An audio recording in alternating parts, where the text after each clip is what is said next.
નમસ્કાર મિત્રો, આઈપીઓ સારથીમાં ફરી એકવાર આપનું સ્વાગત છે. અમારો ઉદ્દેશ્ય તમને આઈપીઓ માર્કેટને સરળતાથી સમજાવવાનો છે. ક્યારે એવું વિચાર્યું છે કે એક નાનકડો આઈડિયા જે કદાચ કોઈના મનમાં જ આવ્યો હોય એ હજારો કરોડની પબ્લિક કંપનીમાં કેવી રીતે ફેરવાઈ જાય છે?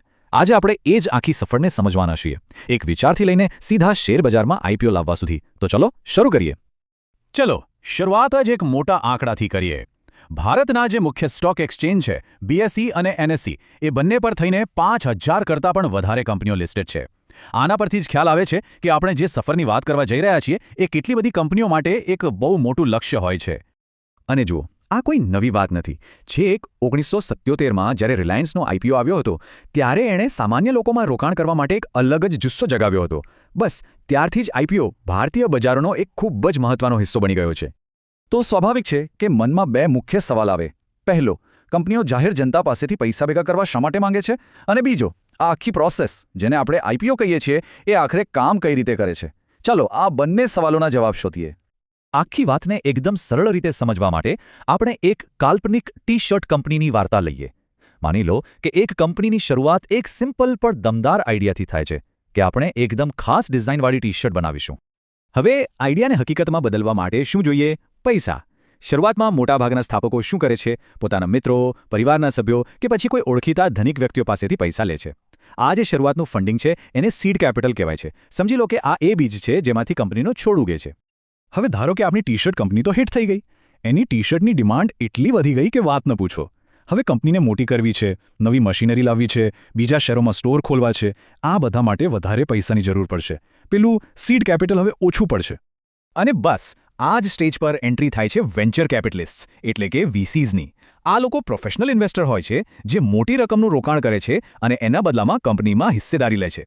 અહીંથી કંપનીના ગ્રોથની સ્પીડ નાટકીય રીતે બદલાઈ જાય છે. મિત્રો પરિવાર પાસેથી મળેલા ફંડિંગ કરતાં આ એકદમ અલગ અને બહુ મોટા પાયાનું રોકાણ હોય છે. વીસીઝ સામાન્ય રીતે બધા પૈસા એકસાથે નથી આપતા. જેમ જેમ કંપની પોતાના ગ્રોથના ટાર્ગેટ પૂરા કરતી જાય છે તેમ તેમ ફંડિંગના અલગ અલગ રાઉન્ડ થતા રહે છે. એને સિરીઝ એ, સિરીઝ બી, સિરીઝ સી જેવા નામ આપવામાં આવે છે. ચાલો પાછા આપણી ટી-શર્ટ કંપની પર આવીએ. 5 વર્ષ થઈ ગયા અને હવે એ દેશભરમાં એક જાણીતી બ્રાન્ડ બની ગઈ છે. હવે એના ફાઉન્ડર્સના સપના મોટા થયા છે. એને આંતરરાષ્ટ્રીય બજારમાં લઈ જવી છે. આટલા મોટા વિસ્તરણ માટે તો ખૂબ જ મોટી મૂડી જોઈએ. ત્યારે તેઓ સૌથી મોટા મૂડીના સ્ત્રોત એટલે કે સામાન્ય જનતા પાસે જવાનો નિર્ણય લે છે. અને આ જ નિર્ણય એમને આઈપીઓ તરફ લઈ જાય છે. આઈપીઓ એટલે કે ઇનિશિયલ પબ્લિક ઓફરિંગ. આ એક એવી પ્રક્રિયા છે જેમાં કોઈ પ્રાઇવેટ કંપની પહેલીવાર પોતાના શેર્સ જાહેર જનતાને વેચવા માટે ઓફર કરે છે. આ પછી કોઈપણ વ્યક્તિ એ કંપનીમાં રોકાણ કરી શકે છે, એનો હિસ્સેદાર બની શકે છે.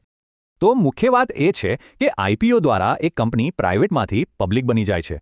પહેલાં જ્યાં માલિકી ફક્ત થોડા લોકોના હાથમાં હતી, હવે એ હજારો લાખો રોકાણકારો વચ્ચે વહેંચાઈ જાય છે. તો આપણે એ તો સમજ્યા કે કંપની આઈપીઓ શા માટે લાવે છે, પણ હવે સવાલ એ છે કે આ બધું થાય છે કેવી રીતે? ચાલો હવે આગળ વધીએ અને જોઈએ કે આ જટિલ લાગતી પ્રોસેસના મુખ્ય સ્ટેપ્સ કયા કયા છે. આખી પ્રોસેસને આપણે ગેમ પ્લાનની જેમ સમજી શકીએ, જેના 5 મુખ્ય સ્ટેપ્સ છે. પહેલું, કંપની એક ઇન્વેસ્ટમેન્ટ બેંકને પોતાના ગાઈડ તરીકે રાખે છે. બીજું, તેઓ ડીઆરએચપી નામનો એક ડિટેલ્ડ ડોક્યુમેન્ટ તૈયાર કરે છે જે કંપનીની કુંડળી જેવો હોય છે. ત્રીજું, રોકાણકારોને આકર્ષવા માટે માર્કેટિંગ કરાય છે. ચોથું, શેરની કિંમત નક્કી થાય છે. અને છેલ્લે 5મા સ્ટેપમાં શેરનું સ્ટોક એક્સચેન્જ પર લિસ્ટિંગ થાય છે, જ્યાંથી તેની ખરીદી વેચાણ શરૂ થાય છે. આ પ્રોસ્પેક્ટસ કે ડીઆરએચપી આખરે છે શું?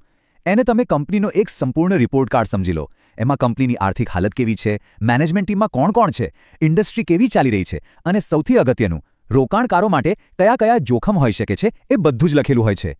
પબ્લિક પાસેથી પૈસા લેતા પહેલા કંપનીએ બધું જ પારદર્શક રીતે કહેવું પડે છે. સારું, તો એકવાર કંપની એક્સચેન્જ પર લિસ્ટ થઈ ગઈ પછી શું? બસ અહીંથી એની સફરનો એક નવો અધ્યાય શરૂ થાય છે. લિસ્ટિંગના દિવસે એના શેરની ખરીદી અને વેચાણ શરૂ થઈ જાય છે.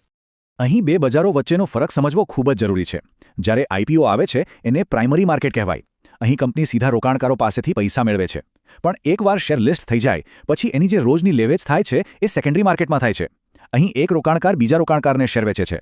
કંપનીને આ લેવેચમાંથી સીધા પૈસા નથી મળતા. તો એક નાના વિચારથી શરૂ થયેલી આપણી ટી-શર્ટ કંપની હવે એક પબ્લિક લિમિટેડ કંપની બની ચૂકી છે. પણ એની સફર અહીં પૂરી નથી થતી. હકીકતમાં હવે એક નવો સવાલ ઊભો થાય છે. લિસ્ટિંગ પછી શેરનો ભાવ રોજ ઉપર નીચે શા માટે થયા કરે છે? પણ એ ચર્ચા કદાચ બીજા કોઈ વિશ્લેષણ માટે રાખીશું.